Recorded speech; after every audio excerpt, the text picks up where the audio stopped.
ከተማችን ላይ አለ የሚባለው ስድስት ያለ ሌክዥሪ አፓርትመንት ነው ዛሬ ማሳያችሁ። የምገኘው ሲግናል ድንበር ሆስፒታል አካባቢ የሚገኘው ሳይታችን ነው ማለት ነው። ቢሞፕ ሪል ስቴት ባለሶስት ሚንቶ 290 ካሬ የካዋና አፓርትመንት ለብቻ የሰራተኛ የሚገኛል ብሎ ላሳያችሁ። እንደምታዩት ሰፋ ያላት ማለት ነው። በዛ ላይ ደግሞ የራሱ የሆነ ሻወር ቤት አላት ማለት ነው።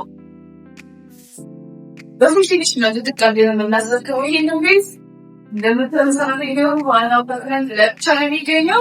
ለፕራይቬት ያስኩም ለእናንተም ለሳም ድረስ በጣም ጥሩ ነው። ዋናው አፓርትመንት ደግሞ ብላሳያችሁ።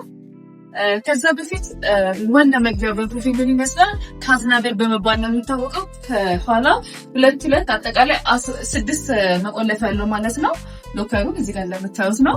እዛ ላይ ከፊትም 3 በአጠቃላይ 12 መቆለፊያ ያለው ፕላስ ደግሞ ሃይ ቮልቴጅ ስቲል ዶር ነው። ሜድ ኢን ኢታሊ ኢምፖርትድ በር ነው ማለት ነው። እሳት አደጋ ከ4 እስከ 6 ሰዓት ወደ ውስጥም ሆነ ወደ ውጭ አያስተላልፍም። በጣም ለእሳት አደጋም ለፕራይቬታችሁ ሴፍ ነው። ውስጥም ሆናችሁ እንዳሰቡ በየሩፉ ደግሞ ፋየር ሴንሰር አለ ማለት ነው። ጭስ ስሞክ ዲቴክት አድርጎ ዲቴክተር አለ ማለት ነው በየሩፉ። ስለዚህ እሳት አደጋ ምንም አናስባችሁ። ዋና ሊቪንግ ሩም ላሳያችሁ። በጣም ሰፋ ያለ ነው። ዲን እንደሚያበራያችሁ ለሊቪንግ ኤሪያው ዘገዳኒ ኤሪያው አለ። ሰፊ ነው እንደምታዩት ነው። ይህንን የመሰለ የባለ 3 መኝታ አፓርትመንት ነው 290 ካሬ እና ሌላው ሪል ስቴት እንደዚህ አይነት ቅንጡ አፓርትመንቶችን ገምቶ ለነዋሪዎች አስረክቦ እየኖሩበት የሚገኝ ሳይት ነው። አንድ ቤት ብቻ ነው የሚቀረው። ይሄ የራሱ የሆነ ባልከኒ ነው እንደምታዩት ነው። ጽድት ያለ ነው፣ ሰፊ ነው። እንጆይ ማለት ትችላላችሁ። ይሄ ቤት አንድ ቤት ነው የሚቀረው። ጠቅላላ ክፍያው 40 ሚሊዮን ነው ማለት ነው። እንዴት ብትሉ ቤቱን በደንብ አብራችሁ ጎብኙ። ፕላስ ደግሞ ይህንን የመሰሉ ቤቶች ከባለ 1 እስከ ባለ 3 መኝታ በፈለጋችሁት ሎኬሽን ቦሌ ላይ 3 ሎኬሽን አለን። ሹላ ላይ ያለ እዚህ ሲግናል ሳይታችን አለፍ እንዳለን ይሄ ኦፕን ኪችን ነው እንደምታዩት ነው። በጣም ጽድት ያለ ነው። ላይፍ ኩክ ነው የምታደርጉት ከቤተሰብ ከጓደኛ እየተዳወታችሁ ኩክ የምታደርጉበት ነው። ምግብ ሽታ ያረብሳችሁ ለምን ካረፉ ኢንዱስትሪያል ኤግዞስት ሲስተም ስላለ እዚህ ሰፈሩ አለን። ምግብ ኩክ ብታደርጉ ምንም አይነት ሽታ ያረብሳችሁ ማለት ነው። ይሄን ገጥመን ነው የምናስረክበው። በፉል ፊኒሽ እናስረክባችሁ። ኢንዱስትሪያል ሰፈር ገጥመን ኪችን ካቢኔት እንደምትመለከቱት ገጥመን ነው የምናስረክባችሁ። እናንተ ማቴሪያል ብቻ ፈርኒቸር ይዛችሁ ነው የምትገቡት። ከለር አማራጭ ማቴሪያል እናስመርጣችኋለን። ፕለስ ደግሞ በፉል ፊኒሽ ሲሆን ሴራሚክ ወይም ደግሞ የእንጨት ንጣፍ ፈልጋችሁ በእናንተ ምርጫ ነው የሚሆነው ማለት ነው። ስመርጣናችሁ ነው የምንገጥመው። በዛ ላይ ቤድሩም ላይ ደግሞ ምን እንዳለ ላሳያችሁ፣ እንዴት አድርገን እንደምናስረክብ። ይሄም ኮሪደር ላይ እንደዚህ እንደ ሼልፍ ማስቀመጥ ትችላላችሁ ማለት ነው። ይሄ ማስተር ቤድሩም ሆነ ለቀቅ ያለ ነው እንደምታዩት። የ3 ሜትር ቁመት ያለው ክሎሴት አለ ማለት ነው። ማስተር ላይ ሰፊ ነው እንደምታዩት ነው። አይናም ቼዳችሁ ነው የምትገቡት ማለት ነው። ለምን ክሎሴት ራሳችን ስለምንገጠው። በዛ ላይ ደግሞ የተፈጥሮ ብርሃን ይገባል ማለት ነው። እዚህ ጋር ደግሞ ባልከኒ አክሰስ ማለት ትችላላችሁ ወደ ሳሎን። በጣም ቆንጆ ነው። ማስተር ቤድሩም እንደሆነ መጠን ማስተር ባዝሩም አለ ማለት ነው። እዚህ ነው የባዝሩም ማቴሪያሎች ራሱ በሩፍ ፊኒሽ እንደምናስረክባሉ ማየት አለባችሁ። ለልጅት አገር የባዝሩም ማቴሪያሎች ነው የምናስረክባቸው ማለት ነው። እንደምታዩት ነው። እዛ ላይ ደግሞ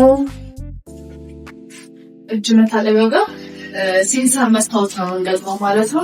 ሙቅ ውሃም ሆነ ቀዝቃዛ እዚህ ጋር ዲቴክት ያደርጋል ማለት ነው። እናንተ በፈለጋችሁ ዲግሪ መጠቀም ትችላላችሁ። ቴምፕሬቸር ሬጉሌት ያደርጋል።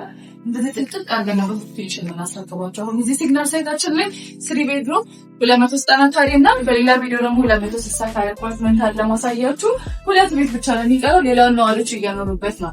ይሄንን የመሰለ ቤት ደግሞ ከባለ 1 እስከ ባለ 4 መኝታ በተለያየ ሎኬሽን ብሪቲሽ ኤምባሲ ወረድ እንዳላችሁ ወይም ደግሞ ከቀበና ወንዝ ፊት ለፊት አዲስ ራይት ላውንች አድርገናል። እነዚህን ጽድት ያሉ ቤቶች በድጋሚ ማለት ነው በዳውን ፔመንት ቀስ እያላችሁ በፕሮግረስ ከፍላችሁ የምትረከቡት አለ። ካርታ ወጣላችሁ አፓርትመንቶች አሉን። ቦሌ 24 ላይ ውስን አፓርትመንቶች ነው ለሽያጭ የሚቀሩት። ፕላስ ደግሞ ቦሌ እና ሞላይም ሳይት አለ። ይሄ ሁለተኛው ቤድሩም ነው። እንደምታዩት ከማስተር ቤድሩም ምንም አይተናነስም። በጣም ሰፋ ያለ ነው። የራሱ የሆነ ክሎሴት አለው እዛ ጋር እንደምታዩት። ፈርኒቸር ብቻ ይዛችሁ የምትገቡት ነው ማለት ነው። ይሄ ደግሞ የራሱ የባልከኒ አክሰስ አለው ማለት ነው። የቤቶቻችን ዲዛይን ኳሊቲ ፊኒሽንግ ማቴሪያላችን ተመሳሳይ ነው በሁሉም ሳይት ማለት ነው።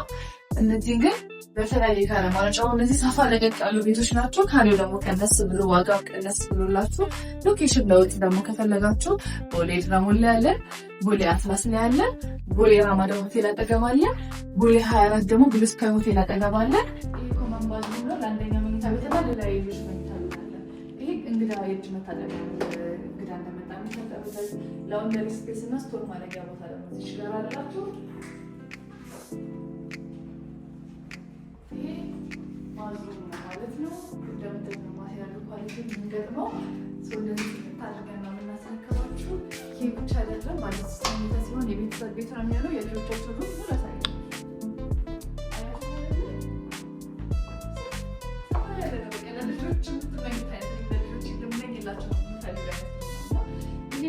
ሰፋ ብሎ ራሱ ሁለት አልጋ ይዛል። እስከ 3 አልጋ ድረስ መያዝ ትችላላችሁ። የራሳችሁን ሎሴት አለው። ሼፉ ማለት ነው ለልጆች የሚሆን ፕላስ ደግሞ ማግኛ ስፍራ ማለት ነው። እዚህ ጋር ምንጣፍ አድርገው መቃቃም መጫወት ይችላሉ። በደንብ ሰርኩሌሽን አላቸው ለልጆች። በጣም ሰፋ ያለ ነው። ቆንጆ ነው። እነዚህ አይነት ቅንጡ አፓርትመንቶችን ሆፕ ሪል ስቴት ሲግናል 22 ድንበር ሆስፒታል አካባቢ ይሄን ቤት ራሱን አግኝታችሁ ካርታ የወጣለት ነው። ሬዲ ቱ ኢንተር ነው። ፕላስ ደግሞ እንዳልኳችሁ ብሪቲሽ ኤምባሲ አካባቢ ሾላ ላይ 2 ሳይቶች አሉ። ኦልሬዲ ካርታ የወጣላቸው ሳይቶች ቦሌ ላይ አሉ። ከባለ 1 እስከ ባለ 4 መኝታ በፈለጋችሁት ካሬ አማራጭ ፍሌክሲብል በሆነ ፕራይስ ማግኘት ትችላላችሁ። ለበለጠ መረጃ ታች ባስቀመጥኩላችሁ ቁጥር ደውሉልኝ። አመሰግናለሁ።